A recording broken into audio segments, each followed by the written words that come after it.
Tinubu bó tilẹ̀ dìbò ó ti wọlé, orin àwọn gómìnà APC nìyẹn o. Nígbà tí Bọ́lá Ahmed Tinubu ń ṣèjọba lẹ́kọ̀ọ́ ní 1999 sí 2003, kíní kan ṣẹlẹ̀ fún àwọn tí wọ́n bá rántí dáadáa. Ìjà ńlá kan dé láàrin òun àti igbákejì ẹ̀ ìgbà náà, Kòfó Akérèlé-Bọ́knà àti àwọn bàbá Afẹ́nifẹ́re.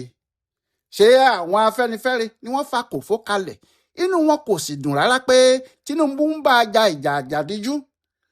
Ìbínú eléyìí ló jẹ́ kí alága ẹgbẹ́ náà ní ìpínlẹ̀ Èkó tó tún jẹ́ alága Alliance for Democracy AD, ẹgbẹ́ òṣèlú tó gbé Tinubu wọlé, Ganiu Daudu bínú ni wọ́n bá lọ dá ẹgbẹ́ òṣèlú kan sílẹ̀, Progressive Action Coalition ni wọ́n ń pè é, ìyẹn PAC, nítorí pé Ganiu Daudu náà le ṣe God ọlọ́run òṣèlú Èkó ni wọ́n ń pè é, orúkọ tí wọ́n yọ láti ibi Ganiu Ọláwálé Daudu. Wọ́n bẹ̀rẹ̀ ìjà rẹpẹtẹ pẹ̀lú Tinubu pé kò ní ṣe sáà kejì sáà ni.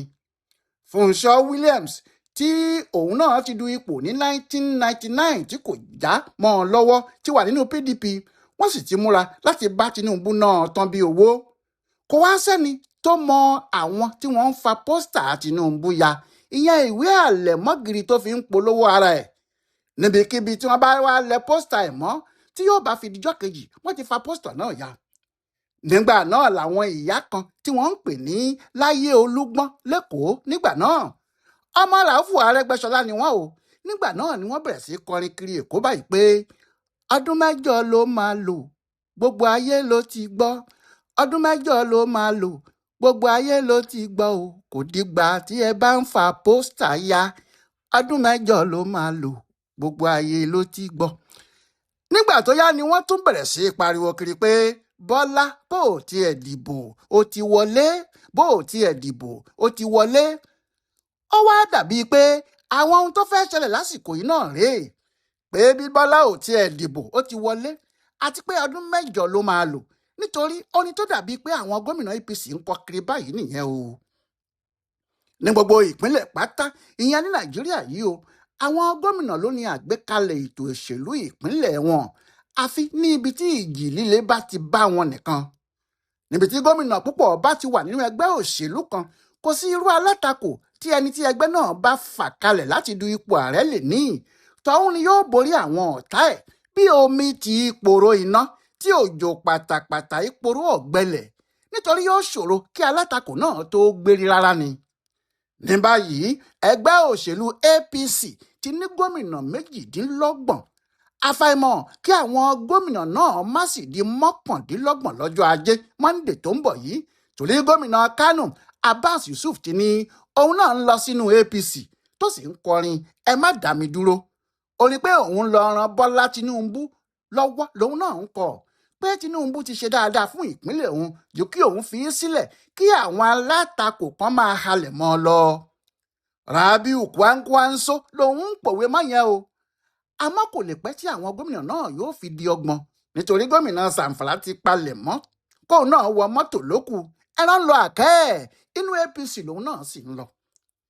Ní ayé NPN, ìyẹn National Party of Nigeria, nígbà tí àwọn òṣèlú àtijọ́ wà nípò láàrin ọdún 1979 sí 1983, àsìkò náà ni wọ́n ń dá àṣà kó gbogbo ẹ̀ tán, ìyẹn landslide victory, nítorí bó tiẹ̀ jẹ́ gómìnà 7 péré ní MPN tí àwọn Shehu Shagari ní 1979, tí UPN tí àwọn Ọbáfẹ́mi Awólọ́wọ̀ ní 5, tí MPP tí Nnamdi Azikiwe ní 3, tí PRP tí Aminu Kano ní 2, tí GMPP tí Wasiu Ibrahim náà sì ní 2. Nígbà tó di ọdún 1983 yẹn tí wọ́n dìbò, ẹgbẹ́ MPN ti já ìpínlẹ̀ 13 gbà, ó sì fi 6 péré sílẹ̀ fáwọn ẹgbẹ́ òṣèlú mẹ́tẹ̀ẹ̀ta. Kì í ṣe pé àwọn gómìnà tí wọ́n sá lọ sínú ẹgbẹ́ MPN ni o, àwọn tí MPN fà kalẹ̀ ní àwọn ìpínlẹ̀ ni wọ́n wọlé ní gbogbo ibẹ̀, ìyẹn ní Anambra, Ọ̀yọ́, Kaduna, Kano, Borno àti Bendel. Nígbà náà ni wọ́n da àwọn olórí ẹgbẹ́ náà sí kòròfo. Ṣùgbọ́n èyí tó ń ṣẹlẹ̀ lọ́wọ́lọ́wọ́ yìí kò ṣẹlẹ̀ ní Nàìjíríà rí o, níbi tí àwọn gómìnà àwọn ẹgbẹ́ òṣèlú lóríṣiríṣi ti ń fi ẹgbẹ́ wọn sílẹ̀ tí wọ́n wọnú ẹgbẹ́ tó ń ṣèjọba. Bẹ́ẹ̀ ni kì í ṣe ẹnìkan, kì í ṣe ẹni méjì kódà kì í ṣe ẹni mẹ́ta bí ojúmọ́ ti ń mọ́ ni wọ́n ń rọ́ lọ. Gómìnà ìpínlẹ̀ Plateau ló ṣẹ̀ṣẹ̀ tún gba káàdì ẹgbẹ́ wọn. Ó ti pẹ́ tí wọ́n ti ń sọ pé gómìnà náà Caleb Mutfwang ti ń sọ fáwọn tí wọ́n súnmọ́ pé òun ti gbẹ́rù òun o, inú APC ni wọn yóò sì ti sọ òun kalẹ̀. Lọ́jọ́ Ẹtì Friday ọjọ́ kejì oṣù kínní ọdún tuntun yìí ló ṣe bẹ́ẹ̀. Ọjọ́ náà lòun náà gba káàdì 001 tiẹ̀ tó sì jẹ́ òun ní ẹni àkọ́kọ́ nínú APC ní Plateau. Ọwọ́ alága ẹgbẹ́ náà ní ìpínlẹ̀ wọn Rufus Bature ló ti gbà á. Ẹni tó lọ mú káàdì ẹgbẹ́ náà bá Mutfwang nílé ìjọba ní Rayfield ní Jos. Mutfwang lòun ti di ọmọ APC àti pé ní ìpínlẹ̀ òun níbi tí òun dúró sí ni òun yóò rí pé mílíọ̀nù kan èèyàn lódidi ló dìbò fún Tinubu. Ó ní tó bá jẹ́ ti ọ̀rọ̀ ìpínlẹ̀ tàwọn ni o, kò sí bí kinní náà yóò ti rí tí òun ò ní gba ìbò mílíọ̀nù kan fún un. Ọkùnrin náà ní òun ti gbé gbogbo ẹ̀ wò nítorí Tinubu lòun ṣe pa àwọn ìyá àti bàbá òun tì nínú ẹgbẹ́ PDP nígbà tí wọ́n ń bá ara wọn jà tí òun sì wá sínú APC níbi tí òun ti mọ̀ pé òun lè ṣe ìrànlọ́wọ́ gidi fún Tinubu tó ti ṣe dáadáa púpọ̀ fáwọn. Ọ̀rọ̀ kan náà tí gómìnà ìpínlẹ̀ Rivers Similayi Fubara ń sọ rèé pé Tinubu ló ṣe dáadáa fóun àti ìpínlẹ̀ òun jùlọ àti pé kò sí kinní kan tí àwọn lè máa ṣe níbi yòówù pé òun làwọn yóò ṣiṣẹ́ fún òun ni àwọn yóò sì rí pé ó wọlé lásìkò ìdìbò. Lóòótọ́ lọ̀gá tirẹ̀ tó ti ń fi ọ̀rọ̀ ìbò ìpínlẹ̀ Rivers jẹun tẹ́lẹ̀ lọ́dọ̀ àwọn Tinubu bínú. Ó ní kí ló kan Fubara pẹ̀lú APC pé ta ló mọ̀ ọ́ níbẹ̀ kí ló sì ń wá kiri pé òun lòun mọ bí APC yóò ṣe wọlé ní ìpínlẹ̀ náà kóhun gómìnà yìí yá àjókòó ẹ̀ jẹ́. Àwọn èèyàn kò tí ì yéé béèrè pé ṣé ọmọ APC ní Wike ni àbí agbẹ̀yìn bẹbọjẹ́ lásán. Ìdí ìbéèrè yìí ni pé ní ọ̀pọ̀ ìgbà ni Wike ti sọ pé ọmọ PDP lòun o tí wọ́n sì ń jà níbẹ̀ tó sì dúró pé dandan òun ni òun gbọ́dọ̀ jẹ́ aṣáájú PDP. Àmọ́ Tinubu lòun fẹ́ ṣiṣẹ́ fún. Ìtumọ̀ eléyìí kò yé ẹnikẹ́ni nítorí ọkùnrin náà kò kúkú sọ pé ọmọ APC lòun. Ó tiẹ̀ ti sọ nígbà kan rí pé òun kò wá sínú ẹgbẹ́ náà. Àmọ́ bí Fubara ti wọnú APC lòun fárígá ó sì lóun yóò bá ọkùnrin náà kanlẹ̀. Ṣùgbọ́n Fubara ti ní ìyẹn kò dá kinní kan dúró. Tinubu lòun ń ṣiṣẹ́ fún. Ẹnikẹ́ni tó bá sì fẹ́ ṣiṣẹ́ fún Tinubu kò ní bínú sóhun. Èyí ni pé bí àwọn èèyàn yìí ti ń jà báyìí torí Tinubu ni wọ́n ń torí ẹ̀ jà o. Bí ọ̀gá ti ní Tinubu lòun fẹ́ ṣiṣẹ́ fún bẹ́ẹ̀ náà ni ọmọọṣẹ́ ẹ̀ ní Tinubu lòun fẹ́ ṣiṣẹ́ fún. Ohun tó yẹ kó dìjà nínú eléyìí kò sì yé ẹnìkankan àbí nígbà tó jẹ́ nìkan náà ni àwọn méjèèjì fẹ́ ṣiṣẹ́ fún. Ṣùgbọ́n ohun tó hàn ni pé àwọn ìpínlẹ̀ rẹpẹtẹ ló ti takú báyìí pé àwọn kò ní ẹlòmíràn tí àwọn fẹ́ ṣiṣẹ́ fún lásìkò ìdìbò 2027 ju Tinubu lọ. Ọ̀rọ̀ náà kò sì yàtọ̀ sí bí ìgbà tí wọ́n bá di àwọn èèyàn náà papọ̀ mọ́ra wọn. Gómìnà Kano Abbas Yusuf ti ní kò sí kinní kan tí ó ń bí òun nínú ju bí àwọn èèyàn ti ń dààmú òun nínú ẹgbẹ́ àwọn lọ. Òun kò sì ráàyè ṣe gbogbo iṣẹ́ rere tí òun fẹ́ ṣe. Àmọ́ èyí tó le jù níbẹ̀ ni pé wọn ò jẹ́ kí òun rí ọ̀nà láti ṣèrànlọ́wọ́ fún Tinubu. Òun sì mọ̀ pé lásìkò yìí gan-an ni Tinubu fẹ́ ìrànlọ́wọ́ òun jùlọ nítorí gbogbo ìbò tí wọ́n ń dì ní ìpínlẹ̀ Kano ló ń lè kó fún un. Ó ní nítorí ẹ̀ lòun ṣe ń lọ sínú APC kò sì sí bàbá ẹnìkan tó lè dá òun dúró mọ́. Ẹni tó bá fẹ́ ní kí òun má lọ ìtàkùn tó ní kí erin má wọdò ní o òun àti erin ni yóò jọ lọ. Bẹ́ẹ̀ ni Abbas Yusuf wí gómìnà Kano tó ń lọ sínú APC. Ó fẹ́rẹ̀ jẹ́ ní gbogbo ẹkùn kọ̀ọ̀kan làwọn gómìnà wọn ti ń sá wọnú APC lọ. Èyí tó sì burú ni ti àwọn ìpínlẹ̀ Niger Delta àti ti ilẹ̀ Ìgbò lọ́hùn-ún.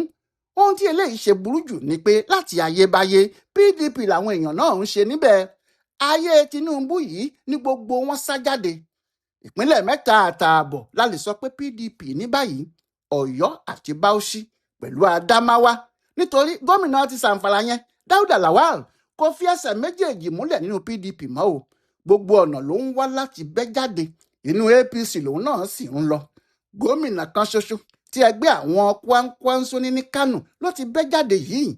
Àṣẹ pé ó kù Alex Otti ti ẹgbẹ́ Labour ní Abia pẹ̀lú Adémọ́lá Adélékè ti ẹgbẹ́ Accord ní ìpínlẹ̀ Ọ̀ṣun. Níbi tí gómìnà 36 ti wà ní àwọn ìpínlẹ̀ Nàìjíríà tẹ́lẹ̀ tí 30 nínú wọn sì ti ní ẹgbẹ́ òṣèlú kan ṣoṣo làwọn ń bá lọ. Ohun tí èyí túmọ̀ sí ni pé bí Tinubu kò tiẹ̀ ṣe kàmpẹ́ẹ̀nì níbì kankan mọ́ àwọn gómìnà wọn yóò rí i pé òun ló wọlé ní ìpínlẹ̀ àwọn. ṣebí ohun tí gbogbo wọn sà ń lérí pé àwọn wá ṣe nìyí, pé Tinubu làwọn torí ẹ̀ wọ inú APC, òun làwọn wá ṣiṣẹ́ fún. àmọ́ ẹ̀rù ń ba àwọn èèyàn o pé ṣé orílẹ̀-èdè Nàìjíríà yóò wá di ti ẹgbẹ́ olóṣèlú kan ṣoṣo ni, àti pé níbi tí irú eléyìí bá ti ṣẹlẹ̀ ìjọba ibẹ̀ kì í dáa.